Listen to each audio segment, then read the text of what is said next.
My name is Emma Reynolds. I'm 22 and I just graduated from Ohio State University with a degree in psychology summa cum laude. But no one in my family seemed to care. I come from Toledo, Ohio, where my parents own a struggling accounting firm and live in a house that always felt more like Claire's castle than our home. Claire is my older sister, 3 years ahead of me. And she's the kind of person who cries when her nail polish chips and gets praised for her emotional depth. I'm the opposite. I get straight A's, hold 2 jobs, and I'm the one they always call independent like it's a personality flaw. I used to think being strong was enough, that maybe eventually they'd see me. But when my parents skipped the most important day of my life to babysit Claire's broken heart, I realized something I can't unsee. That was the day I stopped being the good daughter and started being something else entirely. The stadium was buzzing, thousands of families cheering, balloons bouncing in the air, and flashes of cameras capturing perfect moments. I stood among the rows of graduates in a sea of deep red gowns, gripping my diploma like it might float away if I let go. I scanned the crowd once more, my eyes locked onto the 3 seats I'd reserved weeks ago, row 17, section C, right behind the railing, still empty. The message from my mom had arrived an hour before the ceremony. Claire had a panic attack. We had to stay. Hope you understand. That was it. No, we're proud of you. No, we wish we could be there. Just a sentence cold as glass, like missing my graduation was an unavoidable errand on a grocery list. Crowd erupted as someone's name was called. Applause, screams, a whole family waving neon signs. I smiled for a classmate's camera, but I could feel my jaw trembling. My name echoed over the speaker system.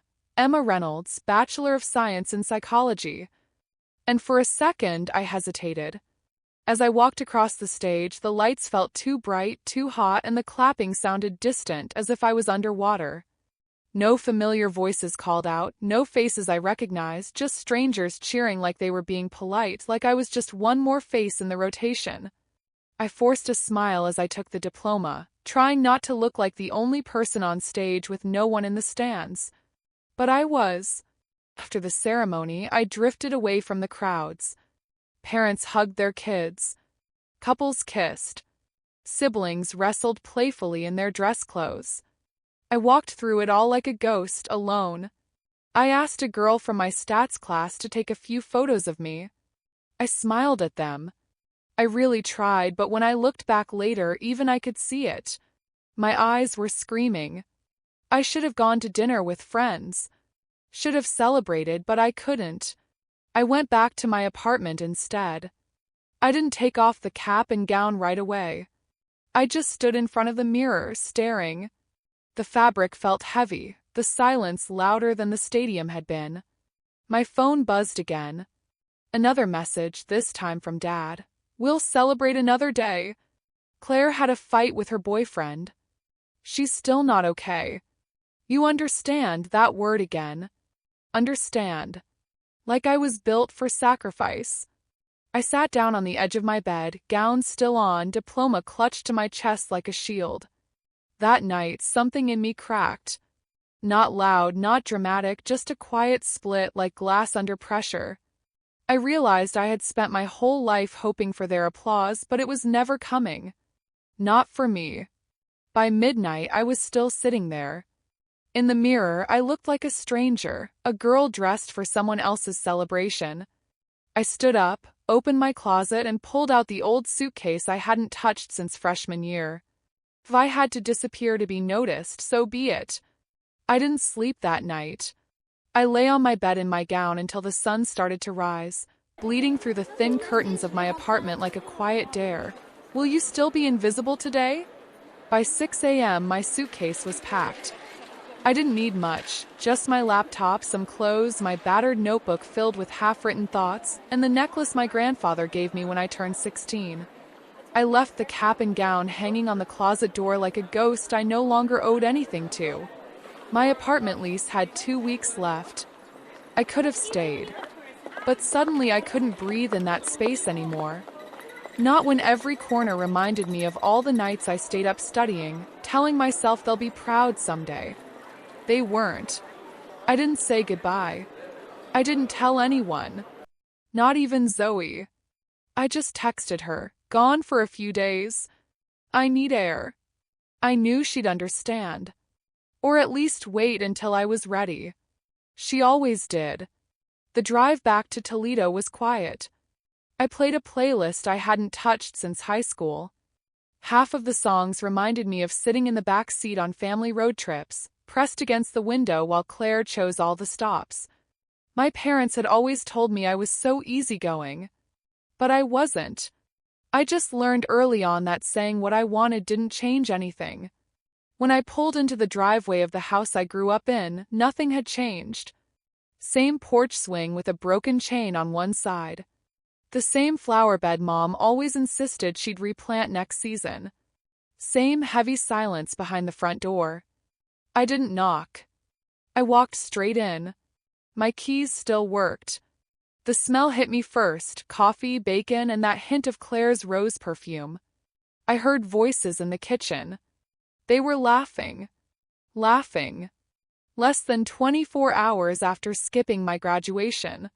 I stood in the hallway for a second, fingers tight around the suitcase handle. Then I walked in. The room froze. My parents were mid-bite. Claire sat in her pastel pink robe, scrolling on her phone like nothing happened. "Emma," Dad blinked. "What are you doing here?" I dropped the suitcase next to the fridge. "Just came to grab a few things." Mom stood up, already shifting into defense mode. "Sweetheart, I know you're upset, but Claire was having a really hard time yesterday." I cut her off. And I wasn't. Claire looked up, her voice soft and weaponized. "You don't get it." My anxiety was spiraling. "You think I wanted to ruin your day?" "You didn't ruin it," I said. "You erased it." Dad sighed. "Emma, don't be dramatic." There it was. Classic Reynolds family move, minimize, dismiss, deflect. "I walked that stage alone," I said, voice shaking. "I looked into the crowd and saw nothing because you chose her again." Claire leaned back, arms crossed. "God, you always make everything about you." I snapped. "No, you make everything about you. And Mom and Dad just let you." Mom's voice got tight. "Claire needs more support. You've always been strong. You don't fall apart like she does." "That's not strength," I said, laughing bitterly. "That's silence. That's being trained to survive on crumbs and still say thank you." And then footsteps. Slow, heavy. A new voice, deep and steady. "What the hell is going on here?" We all turned. Grandpa Walter stood in the doorway, hands in the pockets of his worn beige coat, eyes narrowed like he already knew everything. Nobody moved. Claire's mouth hung open. Mom took a step back. Dad turned pale. But me? I took a step forward. My voice was trembling but clear. "Grandpa, I can't take it anymore. If they won't face me, then I'll make them listen." Grandpa Walter didn't speak right away. He stepped into the kitchen, eyes sweeping over the room like a quiet storm, taking in the half-eaten breakfast, the stiff postures, the tension hanging like smoke. He looked at me last and really looked at me, and his face softened just a little. "Start talking," he said. I took a shaky breath, then another. This wasn't going to be one of those moments where someone else stepped in to save me. This was mine. I had to say it all, no matter how ugly it sounded. "I graduated yesterday," I said, staring straight at my parents. I walked the stage by myself. No one there, no cheers, no photos, just me surrounded by strangers whose families showed up. Mom opened her mouth, but Grandpa raised one hand, palm out. Let her finish. Kept going, voice cracking. "All I wanted was for you to show up for once, to put me first." But Claire had a panic attack, and just like always, that was all it took. Claire scoffed. "I was sobbing, Emma. Do you even care about what I was going through?" "I care," I said, "but not more than I care about myself. And clearly, neither of you ever made that choice." Dad's tone went cold. "Don't twist this into something it's not. We did what we had to." Claire was fragile. I snapped. Always fragile. Always the one who needed the world to bend around her moods while I was expected to bend around both of you. Silence. I looked at Grandpa. His expression hadn't changed, but something behind his eyes sharpened. You all think being the strong one means I don't break, I said. But yesterday broke me. Claire rolled her eyes. So what? You want us to grovel? It's not like graduation can't be replayed on YouTube. Something in me snapped. You really don't get it, do you? I turned to my mom. 15. That's how old I was when Claire had a meltdown before my birthday. You canceled the dinner reservation and took her shopping to calm her down. Dad frowned. Emma. 16, I said louder, cutting him off. I won a state science award. You barely looked at it before asking Claire how many likes she got that week. I turned to Grandpa again. This is what it's always been like. Every moment I've worked for, minimized. Every accomplishment, ignored. But the second she cries, the whole house stops. Kitchen was dead quiet. Grandpa stepped forward, face tight, voice low. Is this true? No one answered. He looked at my parents, one at a time. I've been sending you money every month, helping you cover mortgage payments, keeping your little business afloat. You told me things were tough, but you never said the cost was treating my granddaughter like she didn't exist. My mom's hands trembled. Dad, it's not like that. Claire, she needed more help. No, he said flatly. You needed help and I gave it. But I didn't do it so you could use Emma's silence as your excuse. Claire's lip curled. You don't understand. I have anxiety. If I'm not okay, the whole house isn't okay.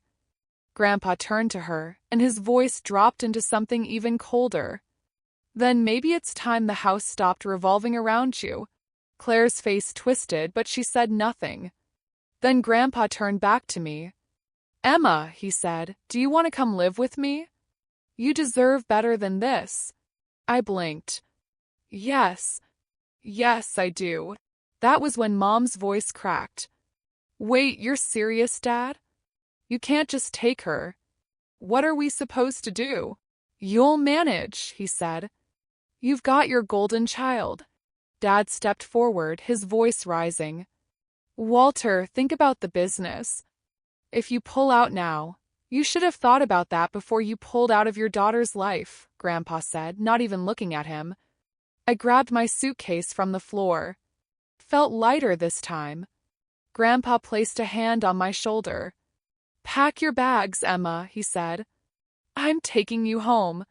Grandpa's house in Grand Rapids felt like stepping into another world, one where no one tiptoed around Claire's mood swings or whispered criticisms behind closed doors. It was a modest two-story place with creaky floors and bookshelves that lined the walls like quiet sentinels. The living room smelled like cedar and old paper, and for the first time in years I could exhale without bracing for someone else's meltdown. He didn't ask questions right away. Just helped carry my bag inside, pointed to the guest room and said, The bed's made. Bathrooms down the hall. Dinner's at 6 if you want it. I did. And I ate more in that one quiet dinner than I had in weeks. Not just food, but comfort. The next few days were strange in their simplicity. I woke up when I wanted, ate breakfast while the sun streamed through the kitchen window, and didn't have to filter my every move through the invisible question, will this upset Claire? One morning, Grandpa slid an envelope across the table. I opened it with shaking hands. My acceptance letter, Michigan State University, Master's Program in Psychology, partial scholarship. I stared at the words, unsure if I was reading them right. I had applied months ago and never expected to get in. Not really. Not with everything going on. Grandpa leaned back in his chair, watching me with a steady calm. If that's what you want, I'll cover the rest. I couldn't speak. I just stood up and threw my arms around him, sobbing into the shoulder of his flannel shirt. He didn't say much, he never did, but his hand patted my back gently like an anchor. I had no words for the way that felt, only the certainty that this, right here, was the kind of love I had spent my whole life reaching for and never quite catching. I texted Zoe later that day. I got in. Starting grad school this fall. Grandpa's helping. I'm okay, she replied immediately. Told you you were never invisible. They just refused to look. But of course, not everyone was ready to let go. The first text came 2 days later. Then another. Then another. All from Mom, we miss you. Please come home. Claire's feeling awful. She didn't mean to hurt you. Don't make Grandpa cut us off. This is tearing us apart. None of them mentioned my graduation or my name. Then Dad chimed in. Emma, we know we were wrong, but family means forgiveness. Come back. Claire's not well. And finally, Claire, are you happy now? You ruined everything. Just admit you wanted to make us suffer. I stared at the messages, each one more manipulative than the last. None of them were sorry. Not really. They were just scared of losing the money, the comfort, the illusion of control. I wanted to test something. One last chance to see if they'd ever choose me for real. I typed one sentence and hit send. I'll consider coming home if Claire moves out. She's 25. She has a job. If you want me back, let her live her own life. I knew what that message meant. So did they. If they wouldn't draw a boundary with her, then I would. Then I turned my phone over, letting the screen fade to black. Sometimes silence is the loudest truth. The silence stretched for days. No calls, no texts, not even one of Dad's guilt-laced voicemails. It was like my message detonated something, and now they didn't know how to rebuild. A small part of me hoped they were genuinely thinking it over. A bigger part knew better. I threw myself into prep for grad school, bought used textbooks, mapped out housing near Michigan State, even helped Grandpa set up a new router so I'd have decent Wi-Fi in my room. Every morning, we had coffee on the back porch. He'd read the paper while I made to-do lists. It was calm, honest, real. And then Claire showed up. I had just finished a seminar orientation at MSU when I saw her. She was standing near the iron gates at the edge of campus, oversized sunglasses covering half her face, arms crossed tight like she was trying to look put together but barely holding it in. For a second, I thought I was imagining her, but then she stepped forward. Emma, she called out, loud enough to draw attention. I stopped cold. Students nearby turned their heads. I felt my chest tighten, my pulse spike. I wanted to walk away, but I was tired of running. What do you want? I asked, keeping my voice level. Claire took off her sunglasses slowly. Her eyes were bloodshot. You set them up, she said. You knew they'd never kick me out. You just wanted to punish us. I blinked. That wasn't a test for them, I said quietly. It was a test for me to see if I was still stupid enough to keep hoping. She stepped closer. You're tearing this family apart. I laughed. Came out sharp, bitter. I'm not the one who tore it apart. I just stopped pretending everything was fine. You don't understand the pressure I'm under, Claire snapped. Everyone expects me to be perfect, to keep it all together. No, I interrupted. Everyone expects me to keep it together. You just get to fall apart and let everyone else pick up the pieces. Claire's face twisted. So, you're the victim now. I said, but not anymore. She lunged. One hand grabbed my arm, her nails digging in. I pulled back instinctively. She tried to shove me. I didn't fall. Instead, I pushed her off with both hands, firm and fast. She stumbled, catching herself on a bike rack. People around us gasped. Whoa, someone shouted. A few students pulled out phones. Claire's eyes widened. You hit me. I defended myself, I said, voice steady. Like I should have done a long time ago. A girl stepped between us. You need to back off, she told Claire. Another guy added, What the hell is wrong with you? You can't attack someone like that. Claire looked around, realizing the crowd wasn't on her side. She froze, chest heaving, lips trembling. I leaned in just close enough for only her to hear. "If you ever touch me again, I will call the police. And no one's going to protect you this time." I turned and walked away. My heart was pounding, but I didn't look back. Zoe came jogging up from the library steps, having caught the tail end of it. "You good?" she asked. "Better than I've ever been," I said, still shaking but smiling through it. That night, after I got home, my phone lit up. It was a message from my parents. "We've thought long and hard. We choose Claire. Don't ever come back." I stared at the screen. No more pretending. No more waiting. They didn't break me. They freed me. The morning of my graduate school commencement felt nothing like the one 2 years ago. No dread, no silent tears, no checking my phone, hoping someone might still show up. This time, I knew exactly who would be there. Grandpa Walter sat in the front row of the auditorium, wearing a dark blue suit with a sunflower pinned to his lapel, my favorite flower. Zoe was beside him, holding a poster that read, "Emma Reynolds, finally seen." I laughed when I saw it. She shrugged, unapologetic.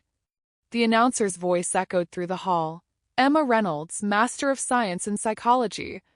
Applause erupted. Not polite, scattered claps like before, but real, thunderous cheering. I stepped across the stage slowly, my head held high. I wasn't walking for them anymore.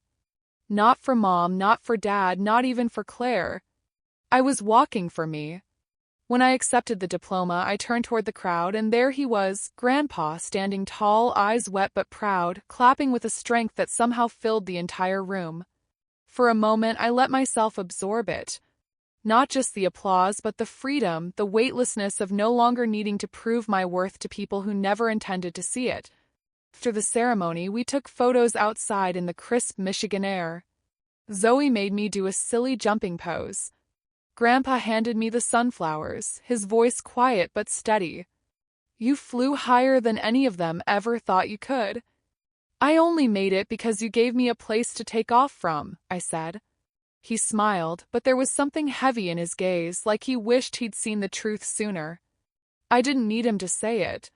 He'd shown me in every quiet act, every morning cup of coffee, every time he called me by my name like it meant something. Back at his house that evening, we sat on the porch like we always did, the sky streaked with gold and lavender. He poured us each a glass of iced tea.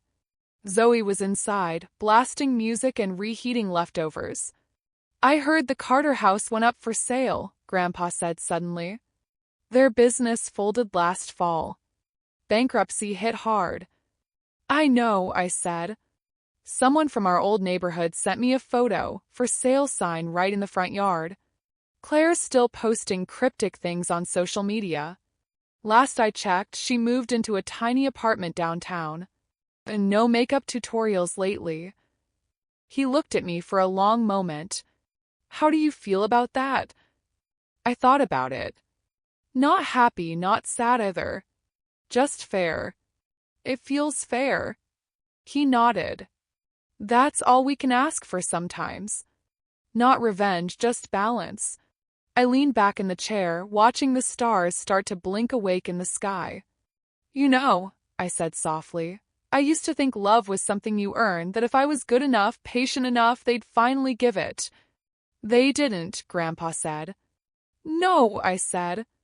"But you did." The breeze was light, the kind that doesn't ask you to brace for it. I didn't hear from my parents again. Not after the final message. I never answered it. I never needed to. Some people will never love you the way you deserve. And that's not your fault. It's their limitation. And sometimes walking away isn't giving up. It's choosing yourself. I didn't lose a family. I found myself.